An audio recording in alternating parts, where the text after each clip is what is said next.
Now, it says, don't be conformed to this world, but be transformed by the renewing of your mind. And then it says, comma, that you may prove, or the word literally means establish or test or demonstrate, that you may come to know by establishing or testing or demonstrating what is the good and acceptable and perfect will of God. Specifically, the will of God for you in your life. Now, see, this is something that we don't always just grasp perfectly, but we do as we walk with Him and as we... it's a process, let's put it that way. We come to know it more. Now, what does he mean by that? Well, let's go on reading. For I say, through the grace that is given to me, to every man or every person that is among you, not to think of himself more highly than he ought to think. Don't be inflated with pride or we don't have anything to be boastful or proud about, because everything we have came from Him. But to think soberly, according as God hath dealt to every person the measure of faith. Now, I'd like to say that in the light of what he's getting ready to say, let's go on reading.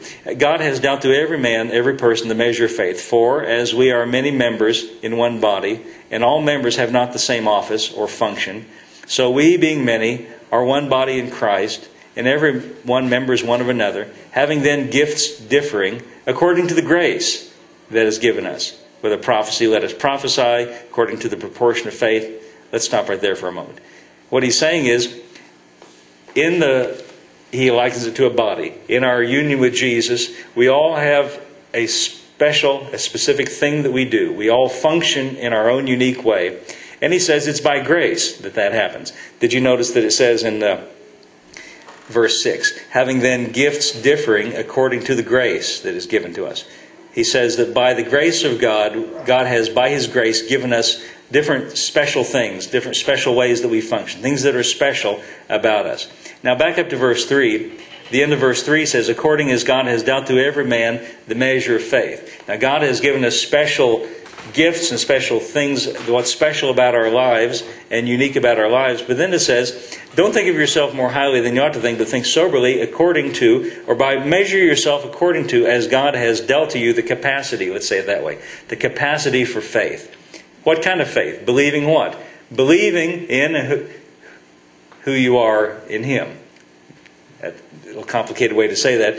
Faith in, believing in what He's doing in your life, what He's given to you, what His purpose and function for you as a Christian is. Now, hold that thought in your mind. He develops this a little more fully in 1 Corinthians chapter 12. Conveniently, both chapter 12. In 1 Corinthians chapter 12, let me just read it here, and then we'll go back again. Beginning with verse 14. 1 Corinthians chapter 12, beginning with verse 14. Same thought, but a little more detail. For the body is not one member, but many. If the foot shall say, because I am not the hand, I am not of the body, is it not therefore of the body? And if the ear shall say, because I am not the eye, I am not of the body, is it not therefore of the body? If the whole body were an eye, where were the hearing?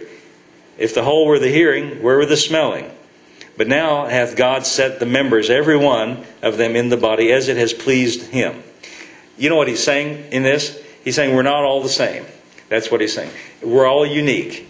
And just the opposite of how the world thinks of everyone, wants to force everyone into a mold and be conformed, God sees us all as unique individuals, and all with unique individual gifts and special things that are special about us, which I believe what we're seeing here is that what's special and good about us, He put it there. He placed it in our lives, and He has a plan and a purpose for each one of us. And we can't look around at one another and say, well, I want to be like him. You know, the great temptation sometimes as Christians, when we come to the Lord, and we sometimes we call that experience conversion. When we're converted or we come to Jesus, we sometimes think, well, now I'm a Christian, everything about my life should change. In one way, that's true. But in another way, it's not the things that we think. He wants to come into our lives and show us what we are and teach us who we are. I can remember, here's what I'm talking about. I remember when I became a Christian, I thought to myself, I didn't know what it really meant and what all the ramifications were, but my thought was, I've got to quit doing everything I was doing before, and I'm going to do all new things now. So I had spent most of my life as a musician and playing guitar, and so I thought, well, naturally I can't do that anymore. Now I can't play guitar anymore because that was part of my old life and that was bad. And now I got a new life, and my new life consists of being a Christian, which means, in my mind, reading the Bible and praying. And that was about it. So we right away went to Bible school. We enrolled in Bible school, April and I, and we went over there to Bible school. And I had in my mind I was going to sell all my guitars and all that musical equipment because naturally I'm a Christian now. I can't play the guitar anymore. And that's all part of my old life, and I can't do that anymore. Now I'm somebody different, and my new life consists of reading the Bible and praying, and that's about it. That's kind of what I thought. And first day, I remember this vividly, first day, we sat in class, and they had this big meeting in the auditorium, and the guy got up to make announcements, and he says, by the way, if there are any of you here that are musicians, we need you in the worship teams, and then we need musicians. And do you know, this is true. I'm not exaggerating. I did not respond to that. I just sat there with my arms folded and said, well, that doesn't apply to me because I'm not a musician anymore. In my mind, I had already made a commitment. I'm serious about this Christian life as I saw it, my imagination of it. And April nudged me, kind of like, how wives do, like that. She says, come on, you need to respond to that. And he gave her room to go to. And I, no, I'm getting rid of all that stuff because that's all bad. Guitars are bad. Music is bad. And no, didn't you hear them? They said they need musicians. And so finally she sort of pestered me into, doing what was the right thing to do. That was so, I had a misconception, you see, of what the Christian life was. My misconception was I had a very narrow perspective. And what I was doing is looking around at other people and trying to think, well, I need to be like them. But that God wasn't wanting me to be like everybody else or anybody else. He wanted me to be me. And He wants you to be you. So I responded to that, and I went to the room, and I thought, well, here's what I'm thinking in my mind. Well, okay, because my wife is bugging me about it, I'll do this so she'll be happy. But I'm not going to try very hard. I'll just walk in and do, and I'll say, okay, Well, as it turned out, next thing you know, I'm in the worship tent. Not only that, they started this group called the Rhema Singers, and we're traveling with Kenneth Hagin, this founder of the school. We're traveling with him, and it really turned out to be a big blessing for me. And it was part of God's plan. It wasn't, and I didn't know it though, you see. And I didn't really understand it or realize that He places gifts in us, and He sanctifies and can use what's special about us. And in my mind, I would have sort of nipped off and cut off, and tried to suppress what He had given me as a gift, you see.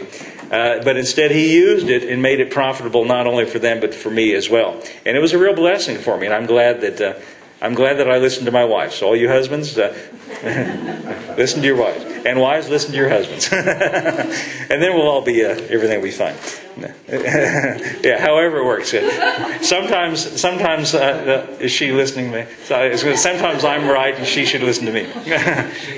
Don't tell her I said that, Paul. Okay, let's keep on reading before I get in more trouble here. Let's see. Where were we? Verse 18. Now God hath set the members. Do you know who He's talking about? That's you.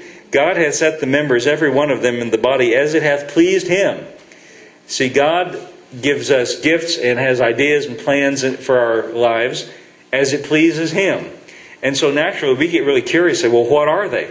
What are those things? Well, back there when we read in chapter 12 of Romans, when He said, be transformed by the renewing of your mind, that you may prove or test or demonstrate the perfect and acceptable and the good, perfect, acceptable will of God. That's what He's talking about. That we can come to understand how our function is, how we work in relation to Him.